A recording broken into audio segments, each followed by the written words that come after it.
ഞങ്ങളുടെ എല്ലാം ശരീരങ്ങൾക്ക് നീ ആഫിയത്ത് നൽകണേ അല്ലാഹ്, സിഹത്ത് നൽകണേ അല്ലാഹ്, സലാമത്ത് നൽകണേ അല്ലാഹ്. നീ തന്നെ ഞങ്ങളുടെ അവയവങ്ങളുടെ ശേഷിപ്പ് എടുത്തു കളഞ്ഞ് ഞങ്ങളെ നീ പ്രയാസത്തിലാക്കല്ല അല്ലാഹ്. ഞങ്ങളുടെ സ്ഥാപന സഹകാരികളിൽ നിന്ന് ദുആ കൊണ്ട് വസിയത്ത് ചെയ്ത ഒരുപാട് ആളുകളുണ്ട് റബ്ബേ. സഹകാരികളായ പലരുമുണ്ട് അല്ലാഹ്, തരുന്നവരുണ്ട് റഹ്മാനേ, ഭക്ഷണം നൽകുന്നവരുണ്ട് അല്ലാഹ്. ആവശ്യമായത് മുഴുവൻ എന്തൊക്കെയാണെന്ന് കണ്ടറിഞ്ഞ് ചെയ്യുന്ന പലരുമുണ്ട് റഹ്മാനേ. ഈ കൂട്ടത്തിലുള്ളവരും അല്ലാത്തവരുമായ ആരെല്ലാമാണെന്ന് ഞങ്ങൾ പറയാതെ നിനക്ക് അറിയും അല്ലാഹ്.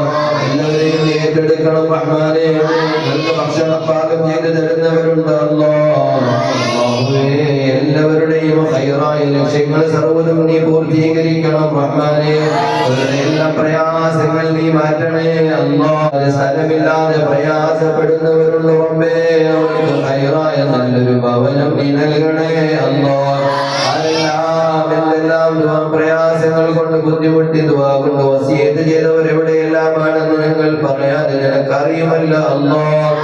എല്ലാവരെയും നീ ഏറ്റെടുക്കണേ റഹ്മാനേ.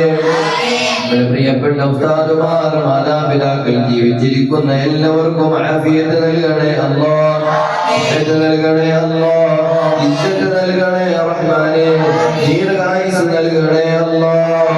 അവരുടെ തണല് ഞങ്ങൾക്ക് ദീർഘകാലം നീട്ടിത്തരണേ റഹ്മാനേ. പ്രിയപ്പെട്ട മാതാപിതാക്കൾ, ബന്ധുമിത്രാദികൾ, കൂട്ടുകുടുംബാദികൾ, ഞങ്ങൾ ദുആ കൊണ്ട് വസിയത്ത് ചെയ്യാൻ കടമപ്പെട്ടവർ പലരും ഖബറിലാണ് അല്ലാഹ്. ദൂരത്തേക്ക് അവരുടെ ഖബറുകളെ നീ വിശാലമാക്കണേ അല്ലാഹ്. ജ്ഞാനമാക്കണേ റഹ്മാനേ. ഭക്ഷണ വസ്ത്രാദികൾ നൽകണേ അല്ലാഹ്. ഞങ്ങൾ സന്തോഷിക്കുന്ന സർവ്വസമയത്തും അല്ലാത്തപ്പോഴും അവർക്ക് നീ ഖബറിൽ സന്തോഷം നൽകണേ അല്ലാഹ്. അവരുടെയും ഞങ്ങളുടെയും ഖബറിൽ നിന്റെ ഹബീബിന്റെ സാന്നിധ്യം നൽകണേ റഹ്മാനേ. സമീപകാലത്ത് ഞങ്ങളോട് ഇവിടെ പറഞ്ഞു പോയ അബ്ദുൽ ഖാദർ എന്ന് പറയുന്ന പ്രിയപ്പെട്ട പിതാവുണ്ട് റഹ്മാനേ. അവരുടെ പേരിൽ ഇന്നത്തെ സ്വലാത്ത് മജ്ലിസിൽ ഒജീനം നൽകിയിട്ടുണ്ട് അല്ലാഹ്. അവരുടെ ഖബർ നീ വിശാലമാക്കണേ അല്ലാഹ്. അതിനെല്ലാം പ്രതിഫലം ആ കുടുംബാദികൾ ഇതുവരെ എന്തെല്ലാം ഖൈറാത്തുകൾ ചെയ്തിട്ടുണ്ടോ, പ്രത്യേകിച്ച് അവരുടെ പേരമക്കൾ പരിശുദ്ധമായ ഖുർആൻ ശരീഫ് മനനം ചെയ്യുന്നു അല്ലാഹ്. അവർ പാരായണം ചെയ്ത പഠിച്ച പരിശുദ്ധമായ ഖുർആൻ ശരീഫിന്റെ ഓരോ ഹർഫിന്റെയും പ്രതിഫലം പ്രകാശമായ അവരുടെ ഖബറിൽ നീ എത്തിക്കണേ അല്ലാഹ്. അവരെയും ഞങ്ങളെയും നീ മുത്തഖീകളിലും മുഖലിസീങ്ങളിലും ശാകിരീകളിലും ദാകിരീകളിലും ഉൾപ്പെടുത്തണേ അല്ലാഹ്.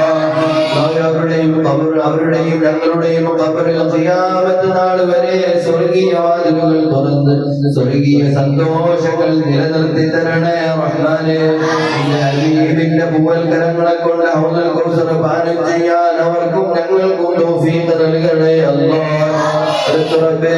നിന്റെ ഇഷ്ടദാസനിൽ പ്രത്യേകക്കാർ ഹിസാബില്ലാതെ സ്വർഗപ്രവേശനം നടത്തുമെന്ന് നിന്റെ ഹബീബ് ഞങ്ങളെ പഠിപ്പിച്ചിട്ടുണ്ട് അല്ലാഹ്. ഞങ്ങളാരും അതിന് അർഹരല്ലെന്നറിയാം റഹ്മാനേ.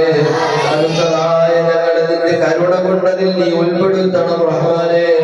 പ്രിയപ്പെട്ട മാതാപിതാക്കളെയും ഉസ്താദുമാരെയും ഉൾപ്പെടുത്തണേ അല്ലാഹ്.